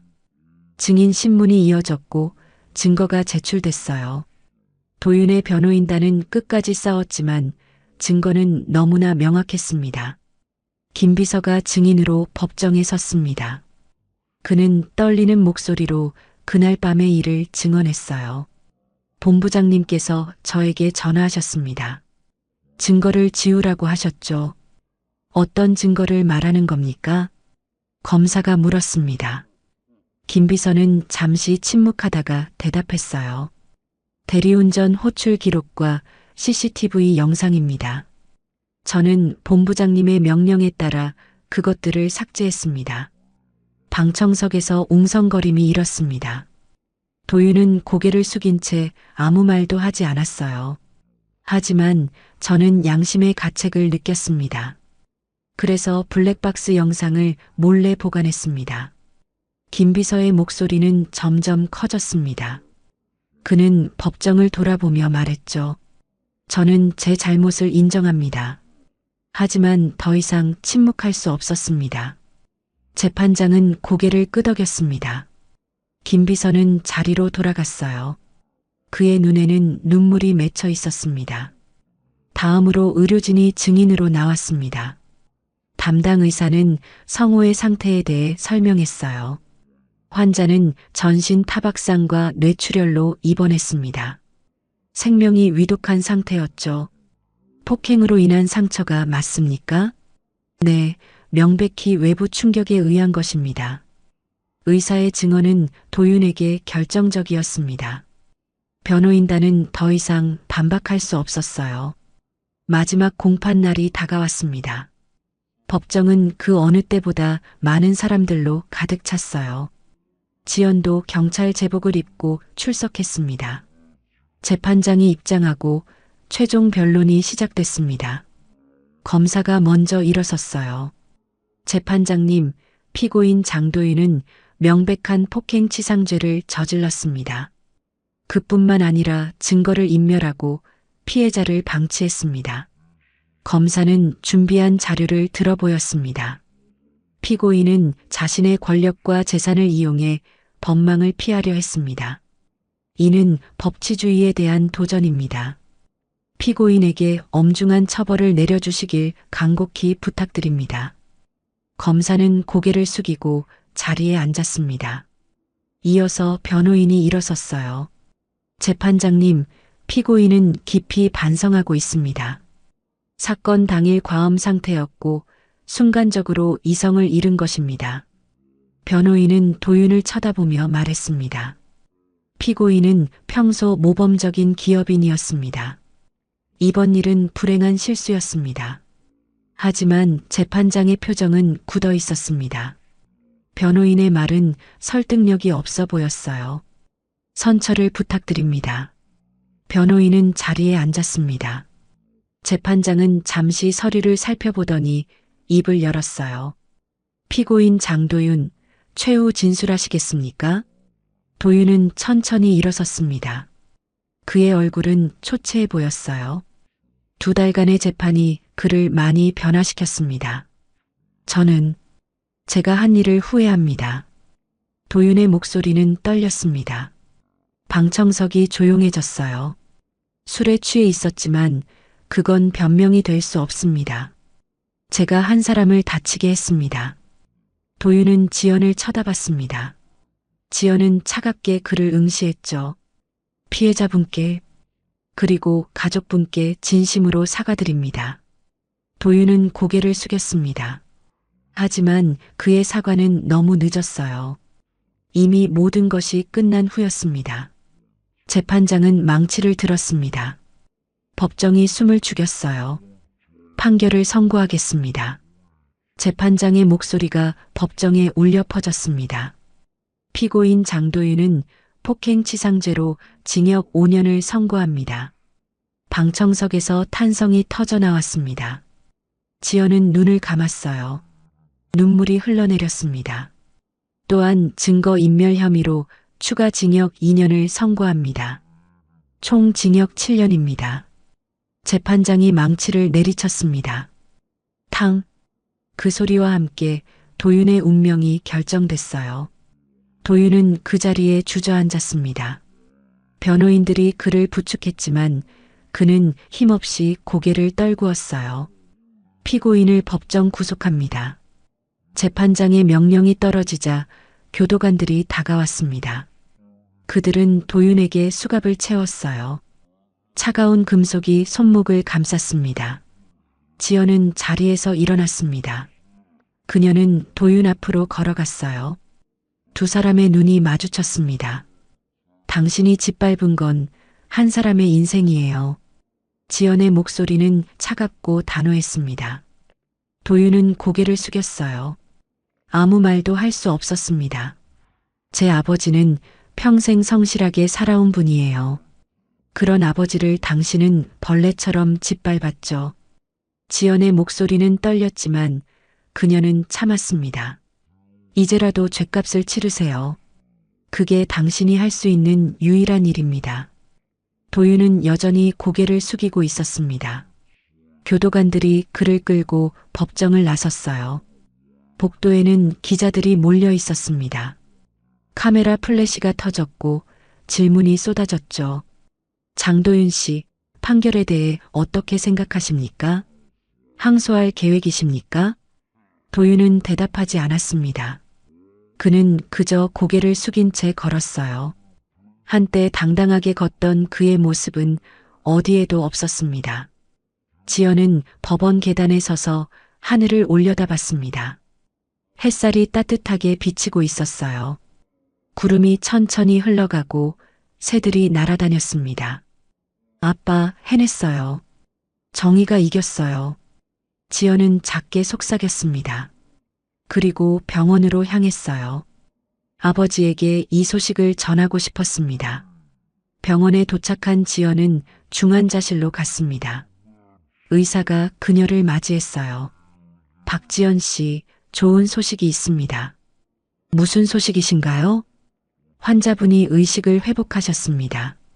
지연의 눈이 커졌습니다. 믿을 수 없었어요. 정말요? 네. 지금 안정적입니다. 들어가 보세요. 지연은 급히 중환자실로 들어갔습니다. 아버지는 침대에 반쯤 일어나 앉아 있었어요. 창밖을 바라보고 계셨죠. 아빠. 지연은 달려가 아버지를 안았습니다. 성호는 딸을 꼭 껴안았어요. 지연아. 아버지의 목소리는 약했지만 따뜻했습니다. 지연은 눈물을 흘리며 웃었어요. 아빠 깨어나셨어요. 정말 깨어나셨어요. 응, 내가 여기 있구나. 성호는 딸의 머리를 쓰다듬었습니다. 지연은 계속 울었어요. 기쁨의 눈물이었습니다. 아빠, 그 사람 감옥 갔어요. 징역 7년 받았어요. 성호는 고개를 끄덕였습니다. 그의 눈에도 눈물이 맺혔어요. 수고했다, 지연아. 정말 수고 많았어. 아니에요, 아빠. 제가 해야 할 일이었어요. 2사람은 한참을 그렇게 안고 있었습니다. 밖에서는 햇살이 창문을 통해 들어왔어요. 따뜻하고 부드러운 빛이었습니다. 한편 도윤은 호송차에 실려 교도소로 향하고 있었습니다. 창밖으로 서울거리가 보였어요. 자신이 누리던 세상이었습니다. 하지만 이제 그 세상과는 이별해야 했어요. 앞으로 7년간 그는 교도소에서 지내야 했습니다. 내가 왜 그랬을까? 도윤은 중얼거렸습니다. 후회가 밀려왔어요. 하지만 이미 늦었습니다. 호송차는 교도소 정문을 통과했습니다. 철문이 무겁게 닫히는 소리가 들렸어요. 도윤의 자유로운 삶은 그렇게 끝이 났습니다. 저녁이 되어 지연은 병원 옥상에 올라갔습니다. 서울 야경이 눈앞에 펼쳐졌어요. 수많은 불빛이 반짝이고 있었습니다. 그녀는 하늘을 올려다봤습니다. 별들이 빛나고 있었어요. 그날 밤의 폭우는 온데간데 없었습니다. 드디어 끝났어요. 지연은 중얼거렸습니다. 긴 싸움이 끝났어요. 정의는 승리했고 악은 처벌받았습니다. 바람이 불어왔습니다. 지연의 머리카락이 흩날렸어요. 그녀는 눈을 감고 바람을 느꼈습니다. 이제 평화롭게 살 수 있겠죠, 아빠. 지연은 미소를 지었습니다. 그리고 천천히 병실로 돌아갔어요. 아버지 곁으로 말이죠. 그날 밤 서울에는 비가 내리지 않았습니다. 맑은 밤하늘에는 별들만이 반짝이고 있었어요. 폭풍은 지나갔고 평화가 찾아왔습니다. 석 달이 흘렀습니다. 계절은 여름에서 가을로 바뀌고 있었어요. 병원 창밖으로는 단풍이 물들기 시작했고 선선한 바람이 불어왔습니다. 성우는 일반 병실로 옮긴 지 한 달이 지났습니다. 재활 치료를 받으며 조금씩 회복하고 있었어요. 아직 완전히 걷지는 못했지만 휠체어에 앉아 복도를 돌아다닐 수는 있었습니다. 아버지, 오늘 날씨 정말 좋아요. 밖에 나가실래요? 지연이 병실 문을 열며 밝게 말했습니다. 성우는 창밖을 바라보며 미소를 지었어요. 그래, 나가자. 햇볕도 쬐고 싶구나. 지연은 아버지를 휠체어에 태우고 병원 정원으로 나갔습니다. 정원에는 코스모스가 가득 피어 있었어요. 바람이 불 때마다 꽃들이 흔들렸죠. 참 예쁘네. 성우는 꽃을 바라보며 말했습니다. 지연은 아버지 옆에 앉아 그의 손을 잡았어요. 아버지, 이제 다 끝났어요. 응, 알아. 내 덕분이야. 성우는 딸의 손을 꼭 쥐었습니다. 따뜻한 손이었어요. 살아있다는 것, 딸과 함께 있다는 것이 감사했습니다. 그 사람은 어떻게 됐어? 성우가 조심스럽게 물었습니다. 지연은 잠시 침묵했다가 대답했어요. 교도소에 있어요. 7년 동안 거기 있을 거예요. 그래. 그 사람도 후회하겠지. 성우의 목소리에는 원망보다는 안타까움이 담겨 있었습니다. 지연은 아버지를 쳐다봤어요. 아버지는 미워하지 않으세요? 미워할 힘도 없구나. 그냥 다시는 그런 일이 없었으면 좋겠어. 성우는 하늘을 올려다봤습니다. 푸른 하늘에는 구름이 천천히 흘러가고 있었어요. 세상에는 좋은 사람도 많고 나쁜 사람도 있어. 하지만 결국 정의가 이기더라. 성우의 말에 지연은 고개를 끄덕였습니다. 그리고 아버지의 어깨에 머리를 기댔어요. 아버지, 사랑해요. 나도 사랑한다, 지연아. 두 사람은 한참을 그렇게 앉아 있었습니다.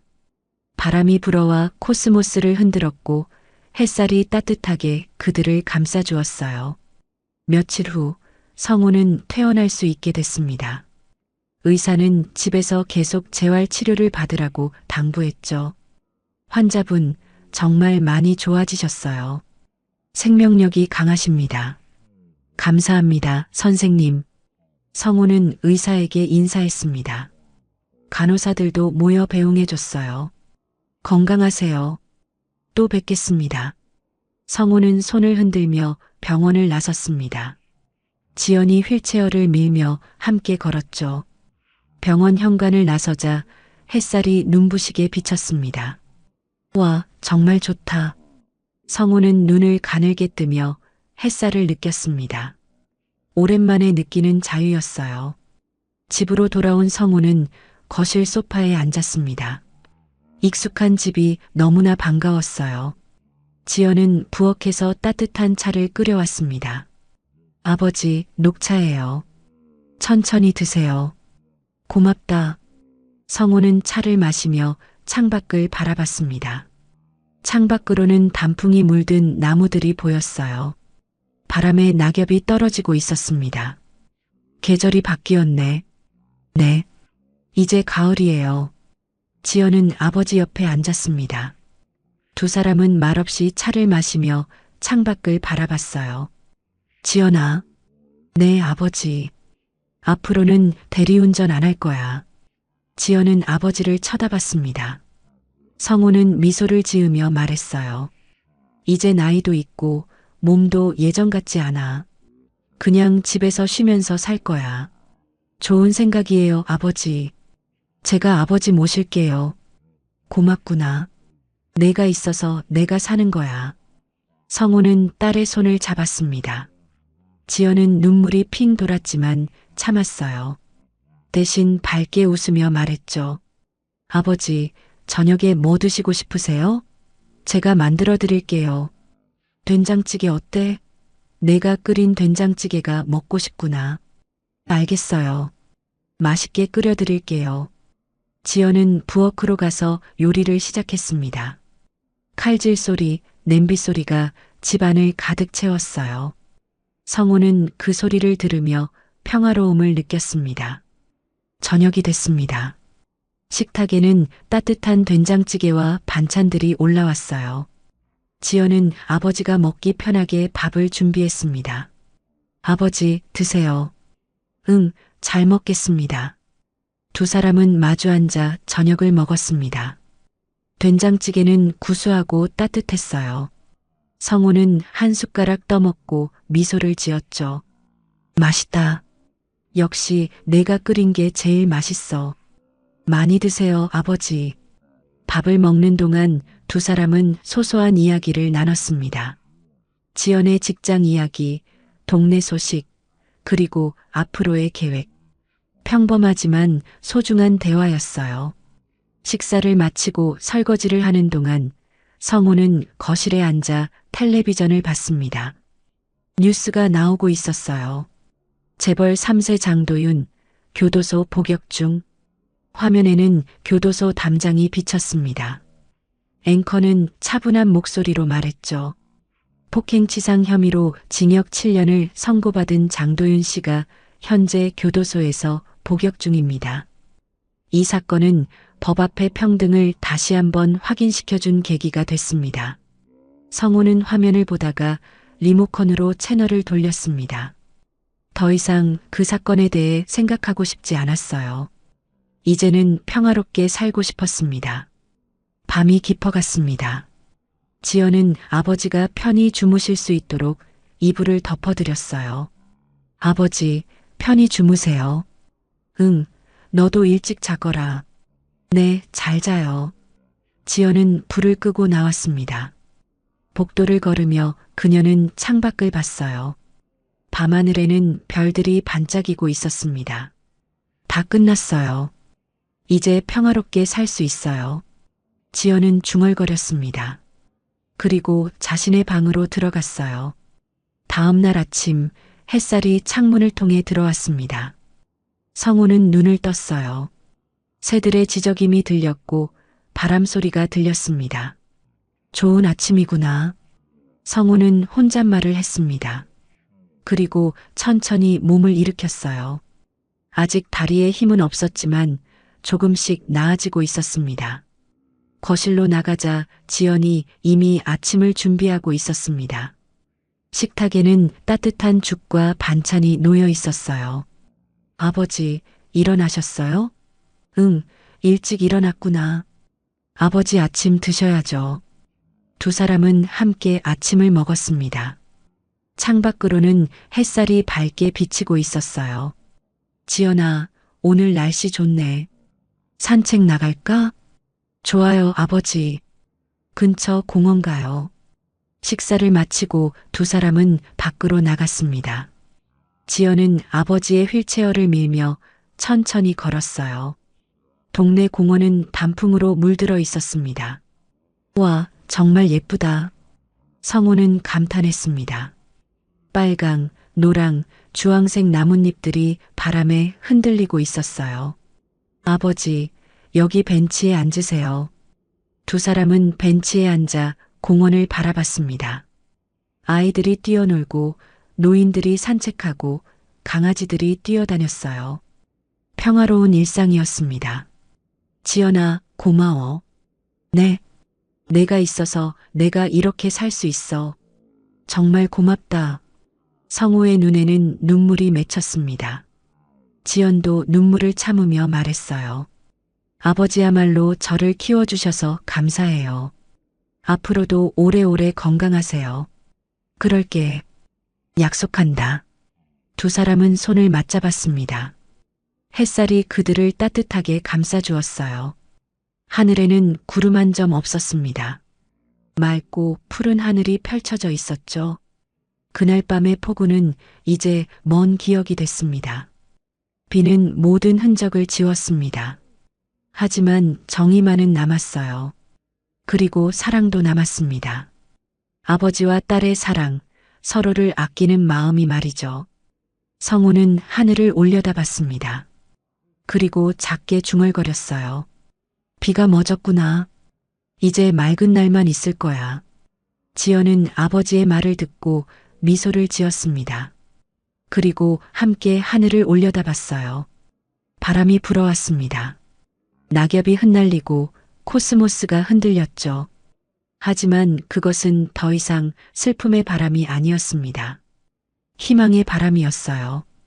그날 이후 성호와 지연은 평화로운 일상을 살아갔습니다. 아버지는 재활 치료를 받으며 조금씩 걸을 수 있게 됐고 지연은 경찰로서 계속 정의를 실현했어요. 세상은 여전히 완벽하지 않았습니다. 여전히 불의가 있었고 아픔이 있었죠. 하지만 그들은 알았습니다. 포기하지 않으면 정의는 반드시 이긴다는 것을 말이에요. 비 오는 밤의 비극은 끝났습니다. 하지만 그들의 삶은 계속됐어요. 더 강하게, 더 희망차게 말이죠. 그리고 그날 밤 서울에는 비가 내리지 않았습니다. 맑은 별들만이 하늘을 수놓고 있었어요. 폭풍은 지나갔고 평화가 찾아왔습니다. 비는 흔적을 지웠지만 정의와 사랑만은 지울 수 없었습니다. 세상에는 여전히 어둠이 있지만 포기하지 않는 용기가 있다면 반드시 빛을 찾을 수 있죠. 권력과 돈보다 더 강한 것은 바로 인간의 존엄과 정의였습니다. 그리고 무엇보다 서로를 지키려는 가족의 사랑이 가장 큰 힘이었어요. 오늘도 시청해 주셔서 감사합니다. 노을빛처럼 따뜻한 하루 되시길 바라며 노을빛 인생이었습니다.